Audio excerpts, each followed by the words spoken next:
Thank you everyone for showing up. We had around 200 participants and you are the one who could make it. So thank you again. Okay. So personally I want to thank AI Signal along with the LangChain community for hosting this event. Also the venue sponsors and everyone who worked hard to make this event happen. Okay. So my name is Sudeep Kondel and I am representing LangChain. Okay, I'll speak like this maybe. So we are representing LangChain community London. So to tell you about LangChain community has been hosting lots of events since last year. We hosted a massive hackathon. I think some of the winners from the hackathon is here. I think one person is here who is the winner from the hackathon. Uses that hackathon. So we have been hosting lots of events. We host training sessions, events, hackathons, a lot of fun things. So we are talking about agentic harness. Maybe today is not my day. So we are talking about agentic solution, RAG, harnesses, and a lot of things that's happening, especially in voice, LLM, etc. So that's what we are heading towards. Okay. Yeah. So I'll give you a quick intro about LangChain community. We host events every 2 months in duration usually. And we try to make sure we host less event but very good quality ones. So the speakers that we are choosing, we're making sure that they're one of the best which we could, manage to.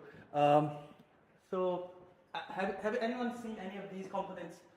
Maybe you have worked with any of these components before. Anyone want to raise hand and talk about any of this? Okay. You want to talk? Which one have you seen among these ones? So I think loads of them. Okay. I think the biggest thing about the whole LangChain sort of framework is the deterministic nature of it, because for us we just can't have LLMs functioning, and we want control over the traces. We want to see exactly what calls are being made, and just the whole LangChain stack for that.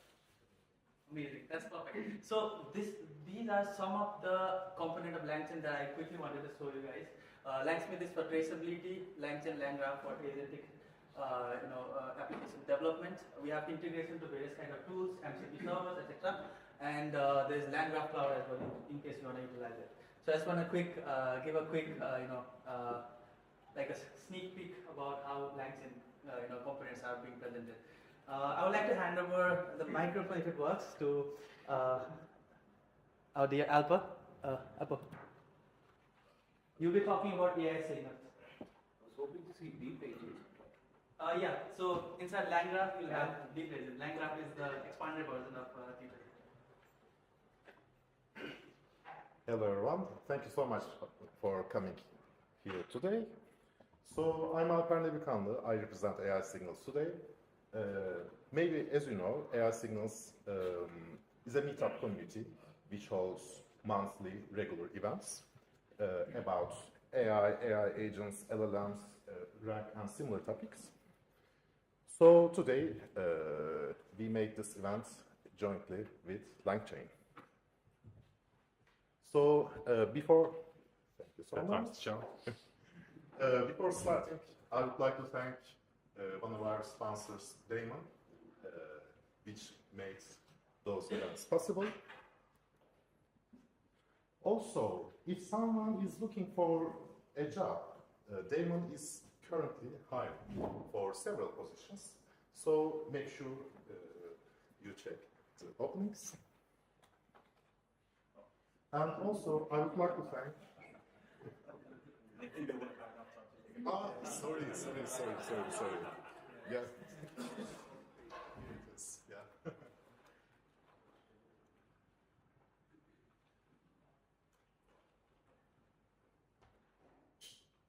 Thank you.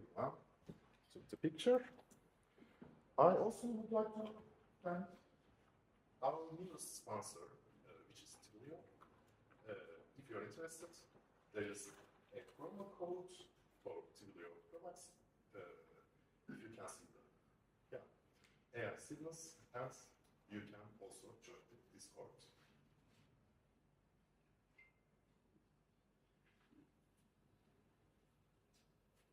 So, what is Twilio? Twilio is a framework for facilitating messaging pipelines programmatically, and you pretty much can integrate with AI agents, etc. It's a very cool framework. So, regarding the agenda, so the host of this event are Sudip Kanda, you met before, Alper Kanda, me, and 2 emails from AI Signals. And before starting, I also would like to talk about our code of conduct. The code of conduct is basically taken from the code of conduct of Moon Focus, which is the organization behind many great products such as Pandas and NumPy, etc. So, to summarize, be kind to others, all communication should be appropriate, and we do not tolerate harassment. And thank you in advance for adhering to that. Also, we also want to have great speakers, good speakers, sometimes first-time speakers in our events. So if you are interested in speaking at an event, we would love to have you.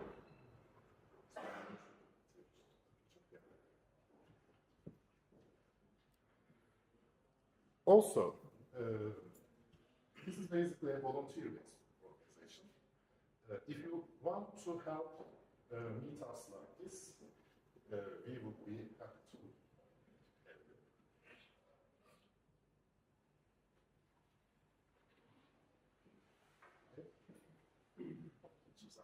you. So,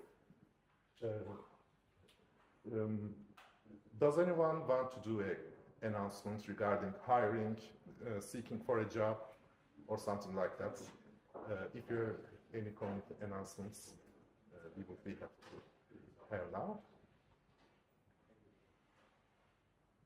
I think no one.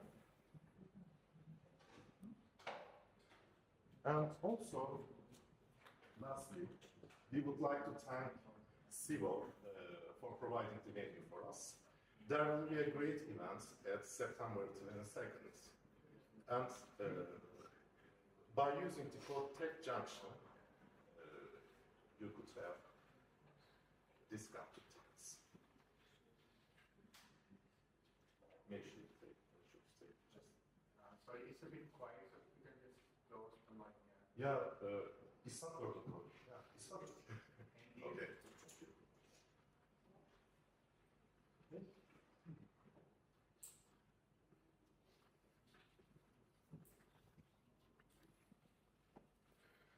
So, regarding the speakers, our first speaker will be Sudip Kanda. So, Anshul couldn't make it because he is in the hospital due to some reason. Yeah, so, I'm speaking on his behalf. Sudip Kanda, he introduced himself. He represents LangChain community. And our second speaker will be Bilge Aksu, engineering manager from Cleo. Bastola will give a lightning talk, and Sofía Sánchez-Zárate will also give a lightning talk. So, right now, I invite Sudip Kanda. Okay.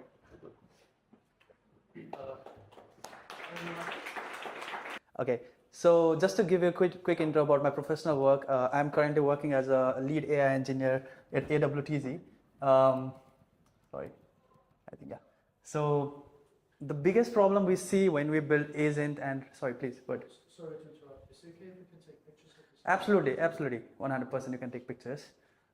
So, to make a POC using coding agent, it takes literally 5 minutes or 10 minutes basically at the moment. So easy because we use Claude, Copilot. I mean, very less people use it, Copilot, but people use Cursor, etc. Different kinds of multi-agent coding tools. But to build it and scale it to production, we have a lot of troubles that we usually face while building these AI agents. And there's a lot of issues that we see from compliance part also, because LLM being non-deterministic in nature, it becomes very difficult to scale it to production. So yeah, so we're trying to see how we can blend an LLM solution to a production grade enterprise architecture basically. So how do you pick an LLM? Because there are a lot of LLM provider, Gemini, Gemma from Google, right? There are a lot of models, and every week if I talk about a model today, after a week or so you will be telling, oh, that's outdated, right? And there's a very competitive phase that we see. So how do you pick an LLM is the first stage. Second is making the model aware of your data. So we talk a lot about harnessing, right? Have anyone heard about harness? Yeah. Now I think harness is the word of 2026. They say last year it was context engineering, and before that it was RAG and all those things, right? So we see that the harnessing of the model, basically, how do you basically provide right context to the model in right time is one of the most trickiest thing and one of the most difficult engineering work that we have to do while we are building agents. And picking an application framework, right? Although I represent LangChain, it's not necessary that you have to choose any framework or you have to choose LangChain or any other framework as such. Some solution may require you to build things from scratch, while some solution may require you to basically quickly use these kind of libraries to build solutions. So I'll give an example. Let's say you are a consultant working in a big four, let's say, giving an example, and your client says that you have to build a prototype in next 3 days, right? Now in this case you can just quickly use deep agents maybe from LangChain or other tools, other providers, right? You can use QAI for multi-agent, and you can just show to your client that, okay, this is how we can build maybe a chatbot or a reporting system which uses agentic AI, etc. So in those kind of scenarios, yeah, you can definitely use frameworks and quickly do it. But in some scenario, with frameworks, there are also bottleneck. You are dependent on those kind of frameworks.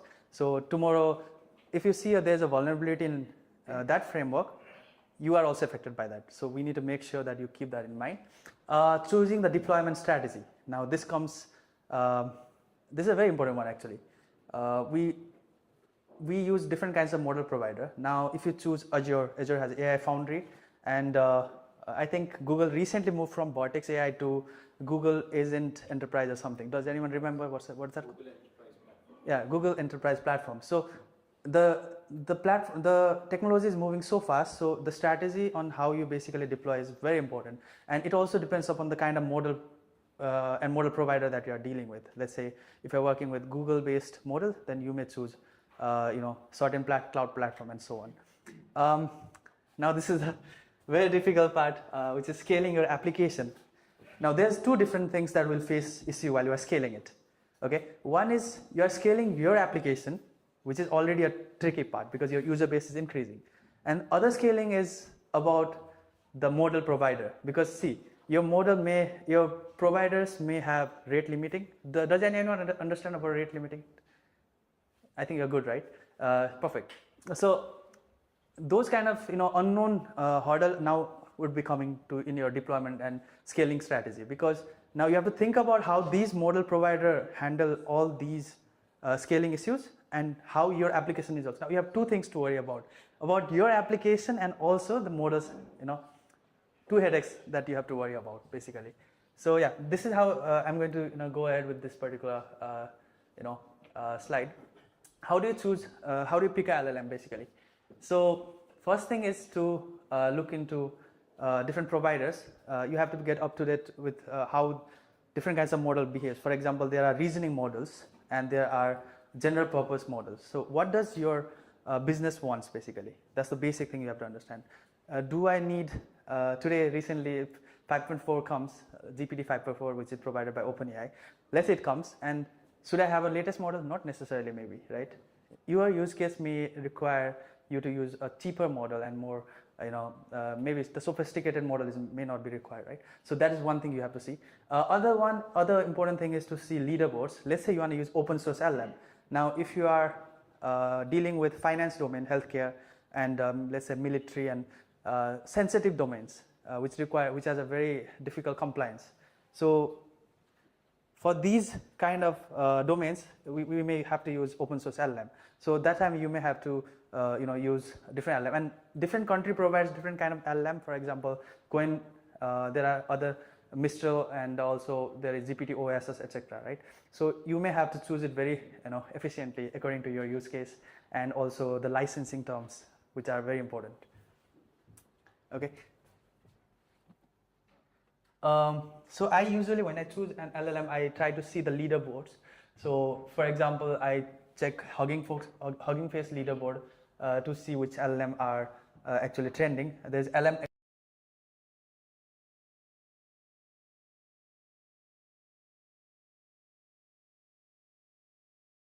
of testing strategy they are using, evaluation strategy for LLM related to coding and other general purpose. So your use case is the most important thing.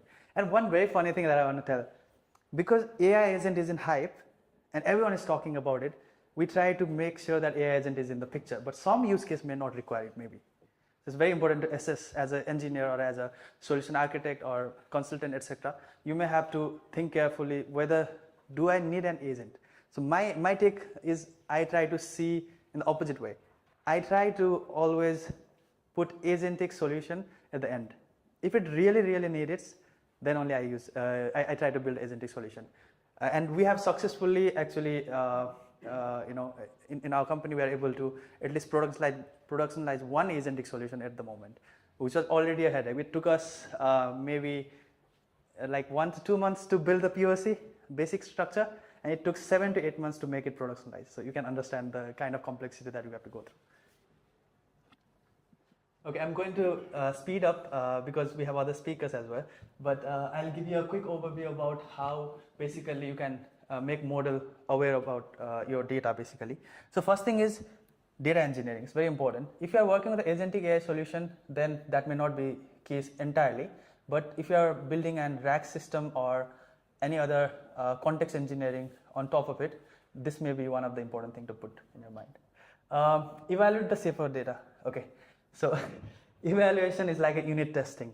Okay, how software engineering sees unit testing, you have to see evaluation in that way. Like everyone talks about it, but you need to go in nitty-gritty of it. What exactly are we evaluating? There's 3 things that comes in the evaluation part. One is the groundedness, whether the source that you are trying to check is actually citing the right answers or not. That's one thing. Second thing, if you are building an agentic AI solution. Now, in a RAG system, I hope everyone have heard about RAG because it's been a long time, so I'm not explaining it. But in a RAG system, you may use groundedness, trustworthiness, and all this privacy check as a system, right? But in an agentic AI solution, the evaluation strategy is a little bit different. You may have to check the steps that agent is taking because it is taking multiple steps, right? It is deciding. Let's say most of you have used Cursor and Cloud.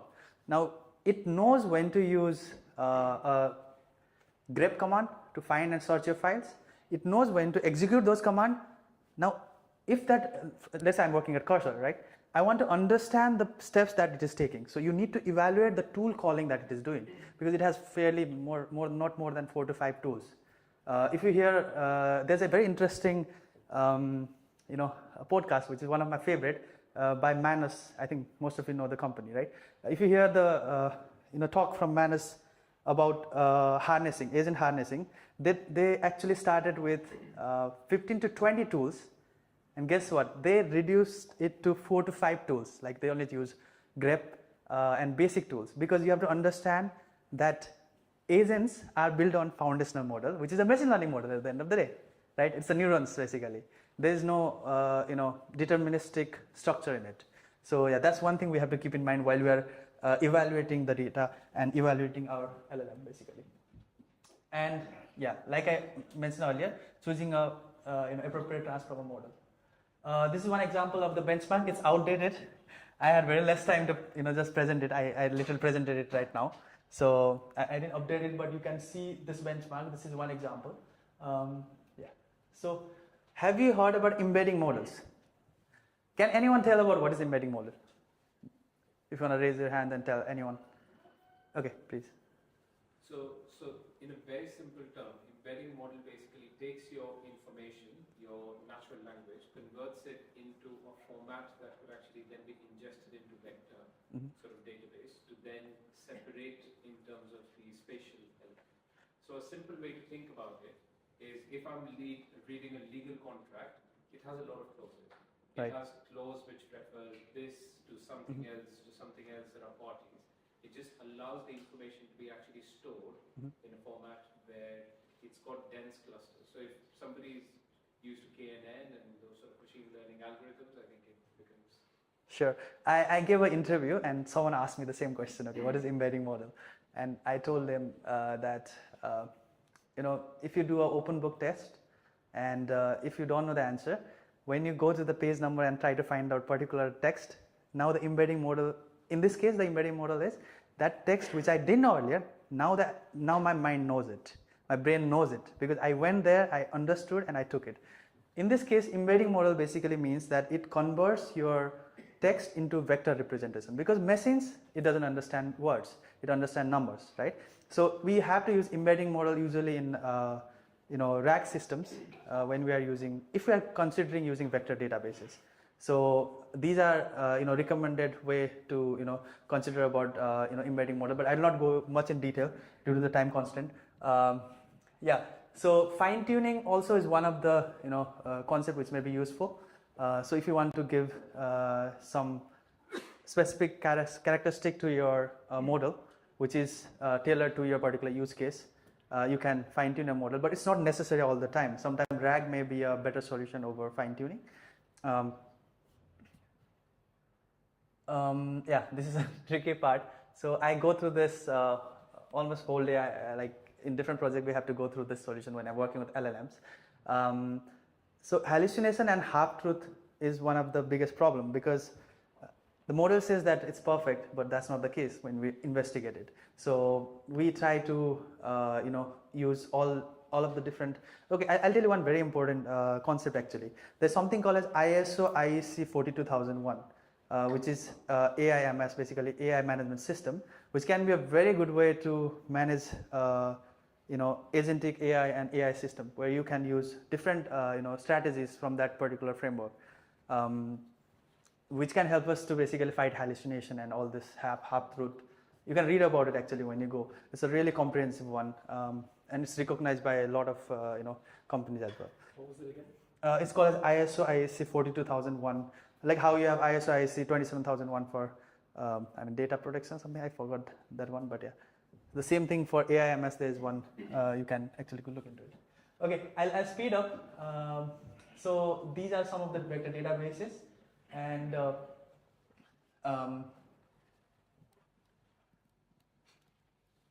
yeah, so there's something called as in my machine learning we had something called as hyperparameter tuning, right?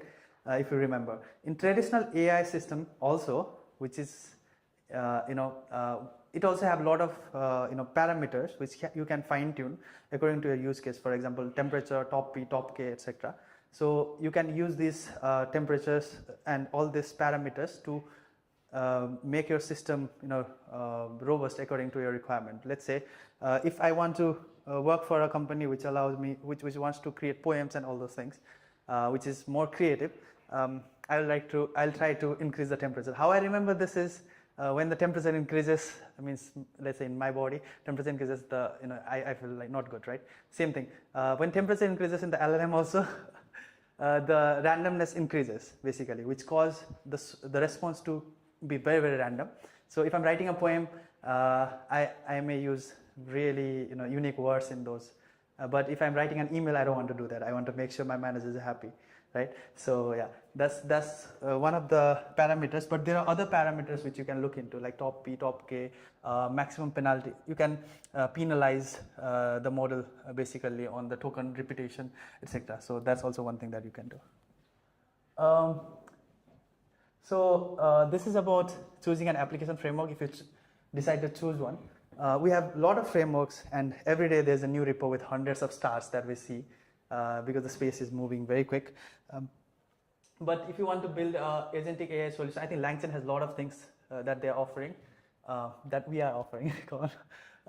So for example, if you want to build an agentic AI system, there is, what was that name which you told me? I always forget. Deep agents, yeah.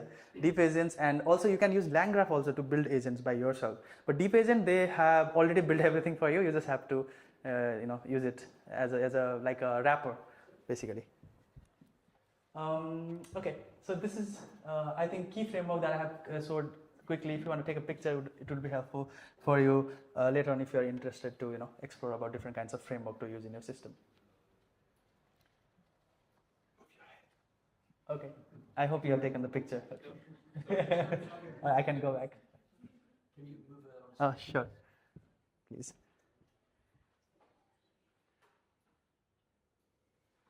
Perfect. Last few slides, guys. Up. Okay. So these are all other deployment strategies which you can use. So if you are deploying in on-prem, you need to make sure you have GPUs. Usually, startups and small companies who doesn't have a huge requirements and a lot of data, they actually starts with API providers and companies which want to use. Nowadays, there's a lot of open source LLM, right? So which are if there's no licensing issues. For example, I think Quen, they don't have licensing issues. You can fine tune your model and use GPUs. Right now in my workflow, I use Quen embedding models because of some compliance issues. So that's one thing that I have done for on-prem. You can also self-host manage. You can also use self-host managed services. So if you know Azure AI Foundry, they have option to fine-tune a model as well. They have option to use their API. So the difference between you using ChatGPT Enterprise, so ChatGPT has different kind of basically services for the personal people like us who just want to chat and have a basic conversation. They have some tier, and there is ChatGPT Enterprise. Let's say you want to scale to thousands and thousands of users. Then there's different kinds of tier. But let's say you don't trust them, you can use cloud providers and use their services, which is still using the same kind of model. But one funny thing, which is an insight that I got to know, if I use GPT 5.1 from ChatGPT Enterprise, and if I use Azure GPT 5.1 from Azure, I'll see the difference in the model because they update the version as well. Even the model is same, they keep on updating the version. So that's something you'll see when you actually deploy to production. Okay, I think there's few slides. Yeah, I'll just go ahead with the key takeaways. So first thing is choosing the defaults. So make sure you choose the right LLM. Second thing, very, very important. I know everyone talks about it, but it's so important. Building observability in your system. Now, observability in your system from end to end. From the time, if you are building an agentic solution, the time a question is asked by the user till the point the execution of the agent is completed. Every step that agent is taking, you need to have observability at application layer, infrastructure layer as well, so that you can understand why the system is not performing with respect to latency, cost. These are the two major things that and performance, the third thing that we need to be very careful about while we are building an AI solution, which you want to see it used by millions of people like us, right? Yeah, this is third point we have to think about a little deeply is treating AI deployment as software engineering, right? I stress this a lot. AI engineering is software engineering. Just there's one more thing, that is LLM or voice-based system, etc. But deep down, it's still software engineering. And as a developer, usually we forget about policies and ethics because our mind is so much focused about delivering features and building an innovative things. But still, if you think about user policy and ethic guides, a lot of work can be saved and you can deploy quicker. Establishing an AI guild is also very important. Yeah. And one thing I would like to suggest is for non-technical team in your company, I would suggest that you start teaching them how to use AI.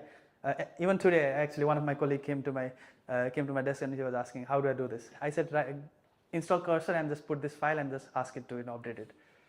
That's it. So you can just share it because by sharing you learn, and that's what I'm doing today. Thank you so much, everyone.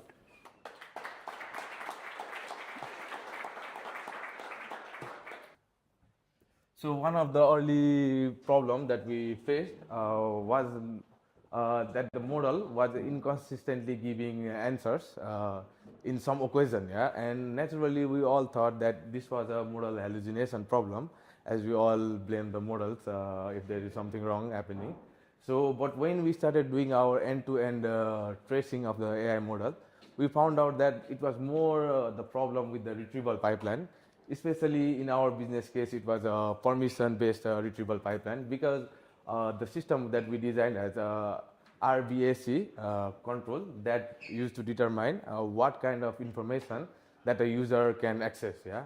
So basically that means like while we are doing the chunking, we had some permission-based metadata, and in some cases those metadata were inconsistent or the permission were too restrictive, so the model could not provide the answer, and it seemed like the model was hallucinating. Yeah. So how we approached that problem was we started with the fix, not with having like bigger prompt or a smarter model, but we started redefining or redesigning how this permission are represented in each chunk. And also one thing we did was like we started testing this retrieval quality and this generation quality different and separately, and we started seeing some consistent answer being generated from the model. And the lesson what we learned was like, you know, like in production AI system, the context of the AI is more important than the better model. So the second lesson that we learned was more about the observability problem. Yeah, so we already had some kind of observability for our AI system, like around the model. But in one of the stakeholder meeting, the client asked us a question like, why is the system taking too long to answer for just a simple query like hi or hello? Yeah, and then we started jumping directly to like, oh, the model, again the problem with the model. And we already had the traces of the model, and then we found out that the model is responding quite there was no latency around the model, but the overall system was having so much latency. Yeah? So it felt like the user is taking for the user it was taking too much time for a model to answer, but the model was already like performant enough. Yeah. So what we decided there was like we need like observability around the whole system, not just the model. Yeah. So what we did was we started investing heavily on the workflow around the model, and then quickly we found out that there was a problem with one of our important workflow. Yeah. So the bottleneck was happening even before the model was being invoked. Yeah? So what we did, like that workflow was pretty big, so we started tracing small components of it, and then again we had to redesign the whole workflow around the system. And the lesson that we learned again was like in production AI system, accountability and observability should not be only for the model or AI response, but around the whole system.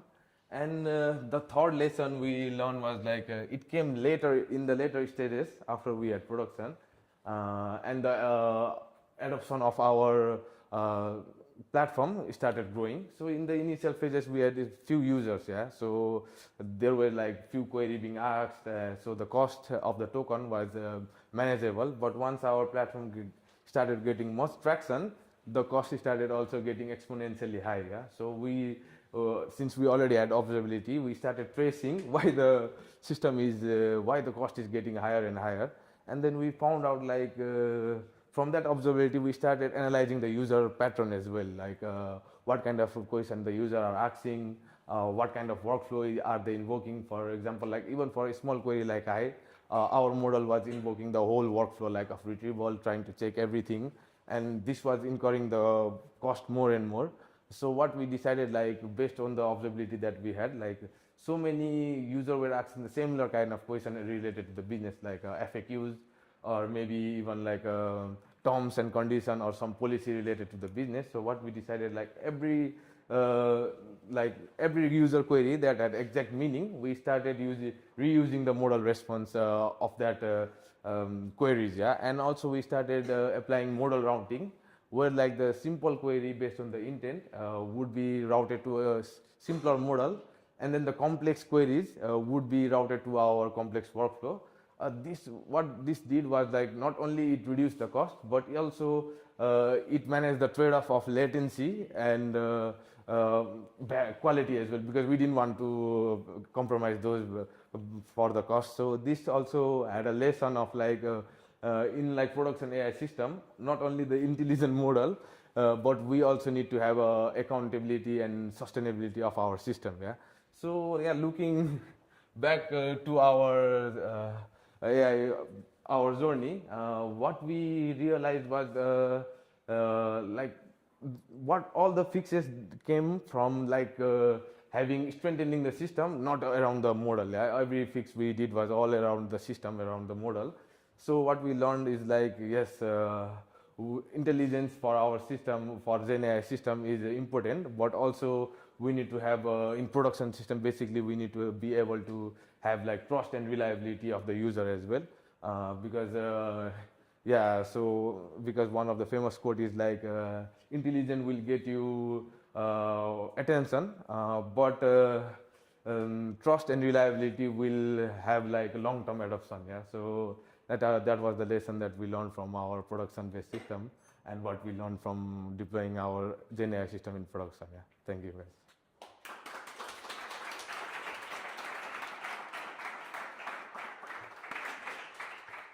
Hi everyone, I'm Sofía and I'll be speaking about AGUI and the generative UI spectrum. So who here is familiar with generative UI? All right, quite a lot of us. And then AGUI? Okay, a handful. If you're not familiar with AGUI, what do you think it stands for? Wrong answers only. Points for creativity. But actually, I am curious if anyone has guesses. Sure. That's close. Any more? No? All right, so it's for the Agent User Interaction Protocol. So I'll be diving deeper onto what that is. Let's see, yeah. So just a quick overview on me. My name is Sofía, and I joined CopilotKit about 2 months ago. I lead the technical ecosystems, meaning I do partnerships and events. I used to be a software engineer at Google working on AR glasses, but I pivoted to startup life whenever one of my good friends, co-founder, convinced me that this technology is going to be a really big impact on the AI world. So we believe that all UI will be AI. We already see it happening with technologies like Spotify and Notion integrating AI agents right into their apps. So we want to help make this a thing. But why isn't it more of a thing yet? So that's explained because the agents break the request-response paradigm. It used to be pretty simple. You would just send a request, get a response. It would be quite an easy interaction. But now with agents, you have things like streaming and more complex events happening as the user is giving feedback in real time. And so it's a lot harder to have these things displayed in a user interface. So how do we get there? So that's where AGUI comes in, the Agent User Interaction Protocol. So what is it? It's an open protocol that essentially standardizes real-time communication between agents and the front end. So this works for any backend to any front end, which is what makes it so unique. So if you're building a website and you want to hot swap what agent you're using, you don't have to be locked into one thing. So it does this by having a set of 16 standard events that fall into these categories. There's lifecycle, text messages, tool calls, state management activity, and even special events where you can customize what you want it to send. And then the communication protocol, it uses SSE for agent to front end, since that's going to be most of the events coming through. And then front end to agent uses post, since those tend to be more discrete events coming from the user to the agent. But it is bi-directional, so there's state sync between agents and users. So yeah, essentially to summarize, AGUI can connect to any of these front ends, whether it's web, mobile. It's multimodal, so you can use voice, it can be Slack or WhatsApp, even Microsoft Teams. And then we partner with all these different backends. So LangChain was actually our first partner. But if you want to use LangChain or Microsoft Agent Framework, Google ADK, these are all things you can try without actually changing too much of your code. You just change which agent you're pointing at. As long as the agent framework's emitting AGUI, you can use it with your front end. So let me give a little architecture diagram of how it can actually reach the front end. So AGUI gets the events from the backend, and then it streams it. Then we also create this technology, CopilotKit, that actually is a consumer of the AGUI events, and then that has the last mile to actually link it to React hooks or an Angular view, and there's tons of other front ends also just in the AGUI community. CopilotKit's also open source. It's an SDK for taking in these AGUI events. But yeah, this is just one other diagram to display this, where you have your AGUI event stream coming up here, and then it connects to the CopilotKit runtime, and then has all these different front-end supports. So what does agentic UI actually look like? So say you go through all this process of linking your agent to your front end, but then for what, right? So this is where generative UI comes in. There's a spectrum of different things that you can do with the agent. You can have it, rather than just emitting text in a chatbot, you can have it showing components, dashboards, or even raw HTML for custom components that can be streamed from the agent. So I can show a quick demo of this. So here on this side, I'm going to show the actual AGUI events being streamed. And then I'll start with control generative UI. So on one end of the spectrum, where the developer has all the control, I'm going to ask it to display some data in a pie chart. So this is a component that the developer would have controlled every pixel on, and then it just fills in whatever data comes next. And then more in the middle of the spectrum, we have declarative generative UI, where you can pass it a component library. We partner with Google with the A2UI JSON schema for creating some of these components. But here you can see not only did it use the pie chart, it also used a bar chart and some little number cards to display my data. So this has a little less control from the developer and a little more control given to the agent, but you can do things more dynamically and fit more user use cases. So a dashboard might be something more like for internal use cases, but say you are a website that, say you're selling flights. Imagine you're United. Then here's another example of declarative UI. So you perhaps create a flight card, and then you want to see flights from SFO to JFK. So then it fills in from different airlines, and these are actually components that the user can interact with, and then this is relayed back to the agent. So there we can see an example of the state synchronization. And then lastly, I'll show an example of the open generative UI. By requesting the agent makes me a calculator. So this is not a component that we've predefined. So here it's going to write raw HTML straight to this iframe, double iframe for security, and then you can see it created this fully functional calculator using AGUI and CopilotKit. Let's give it a whirl. So yeah, if your user wants to have a component that isn't actually there yet, the agent can enable you to do something like that. See, earlier in Sudeep's presentation, he also mentioned the LangChain managed deep agent. So we also have a little demo here where you can add your custom agent or just use the default one, and then you can see here, you can decide what you want it to enable, whether declarative Gen UI open, and then what components you want to give it. So yeah, that's just one example of how we partner with LangChain. And then if you are interested in getting started, this is just some CopilotKit documentation. Over on this side, you can actually pick from the different agent frameworks we support. And then the starter is very simple. So yeah, that is an overview. Let me put it back on the slides. If you saw something that interested you and you want to build more, we're actually hosting a hackathon on Saturday with Google. And then if you're looking to get started, that's a link to the AGUI docs. Yeah, thanks everyone.